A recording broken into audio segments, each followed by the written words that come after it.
विजय माल्या, ये नाम सुनते ही हमारे दिमाग में सबसे पहले आता है भगोड़ा। लेकिन क्या आपको पता है कि जिस व्यक्ति पर आज 9,000 करोड़ रुपए लेकर भागने का आरोप है, वो एक समय दुनिया के सबसे पावरफुल बिजनेसमैन की लिस्ट में शामिल होता था। यहाँ तक कि यूनाइटेड ब्रूअरीज और किंगफिशर जैसे बड़े ब्रांड्स को चलाने वाला यह बंदा उस टाइम दुनिया के सबसे अमीर लोगों में से एक था। लेकिन फिर ऐसा क्या हुआ कि 2016 में विजय माल्या को देश छोड़कर लंदन भागने पर मजबूर होना पड़ा।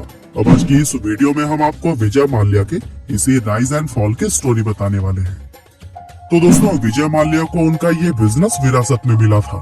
असल में उनके पिता विट्ठल माल्या एक बड़े बिजनेसमैन थे, जिन्होंने साल 1946 के दौरान यूनाइटेड ब्रूअरीज नाम की एक कंपनी में कुछ शेयर खरीदकर अपनी बिजनेस जर्नी स्टार्ट की थी। इसके बाद वे धीरे धीरे इस कंपनी के शेयर खरीदते गए और फिर कुछ ही सालों में वे इस कंपनी के डायरेक्टर बन गए। और इतना ही नहीं, साल 1952 में उन्होंने इस कंपनी की मेजॉरिटी स्टेक्स खरीदकर इसे पूरी तरह से एक्वायर कर लिया था।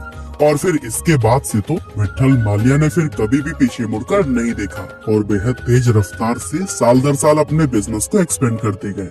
1970 आते आते उन्होंने डिस्टिलेशन, पॉलीमर, बैटरी और फूड्स जैसी कई बड़ी इंडस्ट्री को अपने बिजनेस में शामिल कर लिया, जिस वजह से उनकी कंपनी की नेटवर्थ 300 करोड़ रुपए के आसपास पहुंच गई थी।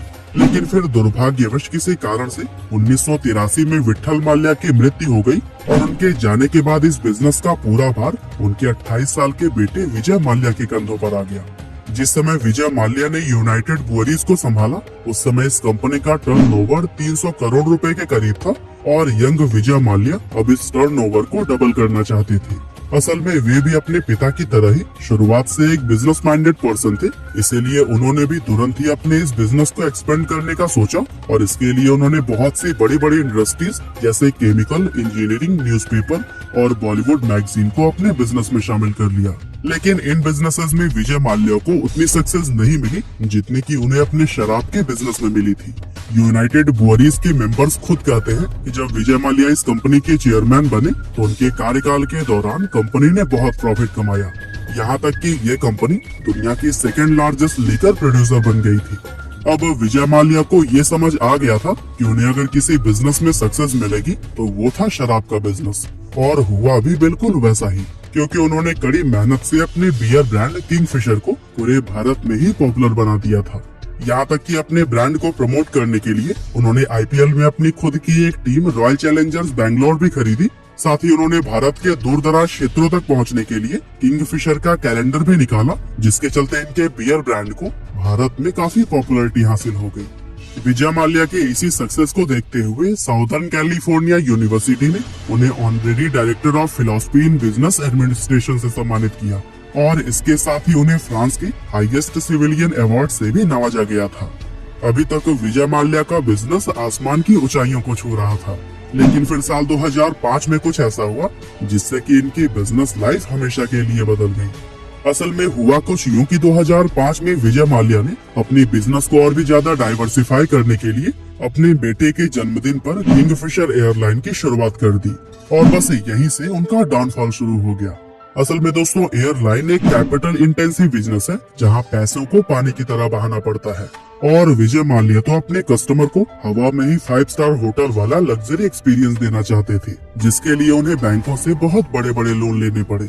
विजय माल्या ने अपनी एयरलाइन में पैसेंजर्स को गर्म खाना, लाइव एंटरटेनमेंट और महंगी शराब जैसी कई लग्जरी फैसिलिटीज प्रोवाइड करवाई और लोगों को उनकी ये लग्जरी सर्विसेज पसंद भी आने लगी, जिसके चलते भारत के 25% से ज्यादा लोग डोमेस्टिक ट्रेवल के लिए किंगफिशर एयरलाइन से ही ट्रेवल करने लगे। और उस टाइम किंगफिशर एयरलाइन भारत की दूसरी सबसे बड़ी एयरलाइन बन गई। और यही वो साल था जब विजय माल्या फोर्ब्स के रिचेस्ट पर्सन की लिस्ट में 40वें नंबर पर रहे।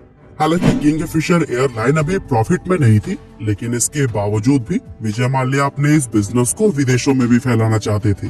अब चूंकि रूल्स के अकॉर्डिंग इंटरनेशनल ऑपरेशंस के लिए डोमेस्टिक एयरलाइन में 5 साल का एक्सपीरियंस होना जरूरी था, लेकिन अभी किंगफिशर को शुरू हुए तो सिर्फ 2 साल हुए थे।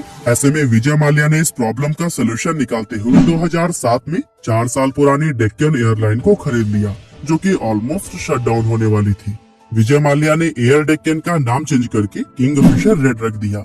हालांकि शुरुआत में इसका टिकट प्राइस काफी कम रखा गया, लेकिन इस फ्लाइट में भी विजय माल्या ने पैसेंजर्स को किंगफिशर जैसी लग्जरी सर्विसेज प्रोवाइड करवाई, जिसकी वजह से अब लोग किंगफिशर की बजाय एयर डेक्कन से ट्रेवल करने लगे और लोगों को कम पैसों में ये सभी लग्जरी सुविधाएं लेने की आदत लग गई। अब ऐसे में जब एयर डेक्कन का टिकट प्राइस बढ़ाया गया तो फिर अचानक से इसके कस्टमर्स कम होने शुरू हो गए और फिर कुछ ही सालों में किंगफिशर और किंगफिशर रेड दोनों ही एयरलाइंस इंडिया के अंदर पूरी तरह से फेल हो गई। अब किंगफिशर इंडिया में तो ऑलमोस्ट बंद होने के कगार पर पहुंच गई थी, लेकिन विजय माल्या को अभी भी उम्मीद थी कि उनका इंटरनेशनल ऑपरेशन सक्सेसफुल रहेगा। लेकिन हुआ इसके बिल्कुल विपरीत। दरअसल जिस समय विजय माल्या ने अपना इंटरनेशनल ऑपरेशन शुरू किया, दुर्भाग्य से उसी टाइम रिसेशन आ गया और पूरी दुनिया में क्रूड ऑयल की प्राइस बढ़ गए और अब रिसेशन की वजह से उन्हें इंटरनेशनल मार्केट में भी काफी ज्यादा लॉसेस का सामना करना पड़ा। अब विजय माल्या ने अपनी एयरलाइन में कस्टमर सेटिस्फेक्शन का जो वादा किया था उसे पूरा करने के लिए कंपनी को लगातार बैंकों से लोन लेने पड़ रहे थे और इसी के चलते सिर्फ कुछ ही सालों के अंदर किंगफिशर कंपनी पूरी तरीके से कर्जे में डूब गई।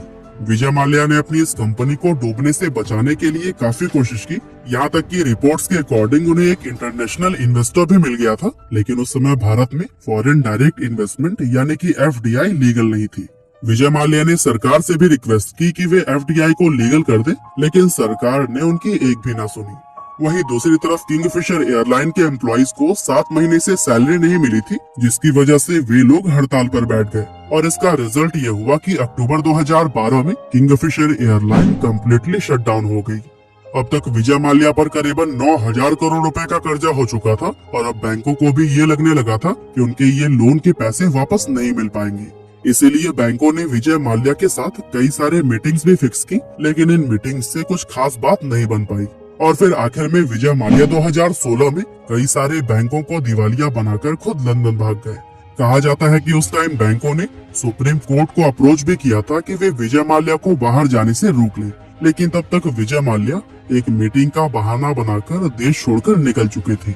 अब उनके जाने के बाद से भारत में उनके ऊपर मनी लॉन्ड्रिंग और बैंक फ्रॉड जैसे कई सारे चार्जेस लगाए गए। साथ ही काफी सारे बैंक्स और उनके मैनेजर भी इस स्कैम में इन्वॉल्व पाए गए, क्योंकि किंगफिशर कंपनी जब पूरी तरह से डूब रही थी तब भी उन बैंक्स ने बिना कुछ देखे विजय माल्या को करोड़ों के लोन सेक्शन किए थे।